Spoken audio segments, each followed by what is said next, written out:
Bonjour, donc voici une vidéo toujours sur le diagramme de l'air humide, mais maintenant nous allons aborder le chauffage. Donc le cycle de chauffage qu'on va voir sur le diagramme de l'air humide, de façon que on voit l'évolution et on va essayer de déterminer les enthalpies quand on chauffe. Donc on va voir l'évolution au fur et à mesure. Le calcul de la puissance, on le fera dans une autre vidéo, parce que ça serait beaucoup trop, en une seule vidéo, de s'occuper de calculer une puissance et tout ça, ça prendrait beaucoup de temps. Je vais le faire par phase. Okay, donc là, on va déjà faire, on va faire le chauffage, voir ce qui se passe, l'évolution dans le chauffage.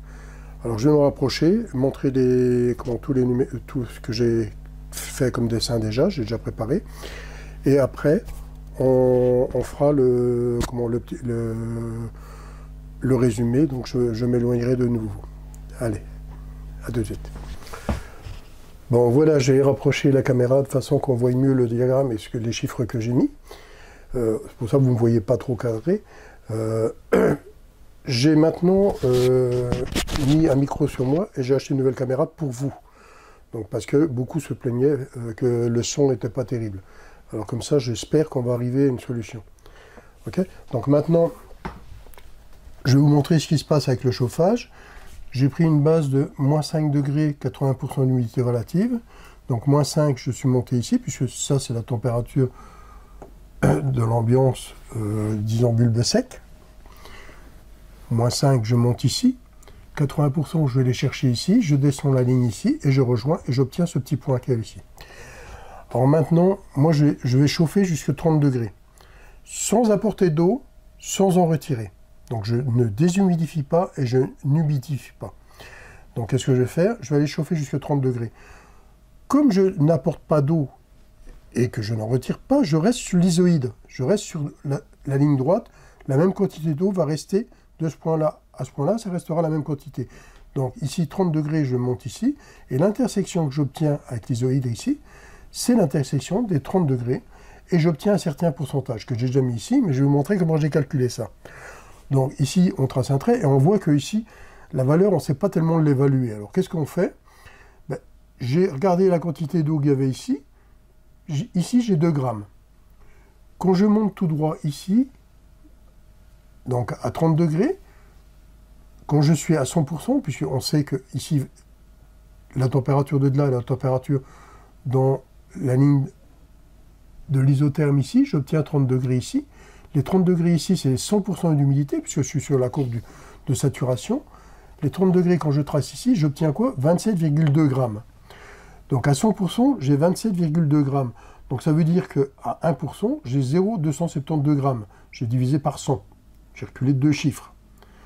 Donc ici, moi comme j'ai 2 grammes ici à ce point-là, ici, mais 2 grammes, je le divise par 0,272, j'obtiens quoi? 7,3% d'humidité relative. Donc l'humidité relative est 7,3%. Donc ici maintenant, j'ai obtenu ce point-là. Moi, je vais déterminer maintenant mes enthalpies. Donc ici, on a les enthalpies. Qu'est-ce qu'on fait? On trace de là à là. On arrive ici à moins 0,5 kJ/kg. Donc moins 0,5 kJ, on est en dessous de 0, de 0 kJ. Là, on tombe en négatif. Mais je vais expliquer comment on fait. Ici, ce point-là, je suis la ligne des enthalpies. J'arrive ici, j'obtiens 37 kJ/kg. Donc, normalement, c'est ça moins ça, j'obtiens la différence. Mais comme je suis dans le chiffre négatif, c'est ça jusqu'à 0 plus ça. Donc, 37 plus 0,5. Et j'obtiens 37,5 kJ/kg. Ça, c'est une énergie que j'ai besoin pour passer de moins 5, 80%, à 30 degrés, 7,3%, pour 1 kg d'air. Donc pour le moment, c'est 1 kg d'air. Okay, on verra après, c'est le calcul, c'est la vidéo qui va suivre après, le débit. Alors ici, j'ai dessiné la batterie, j'ai l'air qui arrive à moins 5, 80%, je passe dans la batterie chaude, et je ressors à 30 degrés, 7,3% d'humidité relative, et j'ai apporté par kilogramme d'air 37,5 kJ/kg. Voilà tout simplement mon truc qui est simple. Donc voilà, j'ai toutes les données qui sont ici, j'ai ça. Maintenant, je vais me rapprocher et faire une synthèse. Donc ça c'est la vidéo sur le chauffage. Donc quand j'ai un gainage, j'apporte de l'air à moins 5, 80% d'humidité relative, je la chauffe en passant dans une batterie. Ça pourrait être une batterie avec des résistances, ça peut être une batterie avec de l'eau chaude. Je chauffe cet air. Et je remesure la température que j'ai à la sortie de cette batterie, toujours dans le gainage. Donc on a des appareils de mesure pour ça. Je vous les montrerai par la suite, tous ces appareils de mesure. Donc je mesure entrée, sortie, entrée d'air de la batterie, sortie d'air de la batterie, et j'ai obtenu des kilojoules par kilogramme d'air. Alors, la vidéo qui va suivre après, ça va être le débit d'air, le nombre de kilogrammes d'air qui passe dans un gainage. Bon, ça va dépendre de la dimension du gainage, ça va dépendre de la vitesse d'air. C'est les deux paramètres principaux. Et ça, je vais l'expliquer dans la vidéo qui suit. Allez, maintenant, je vous laisse avec ça. Bonne soirée, à bientôt.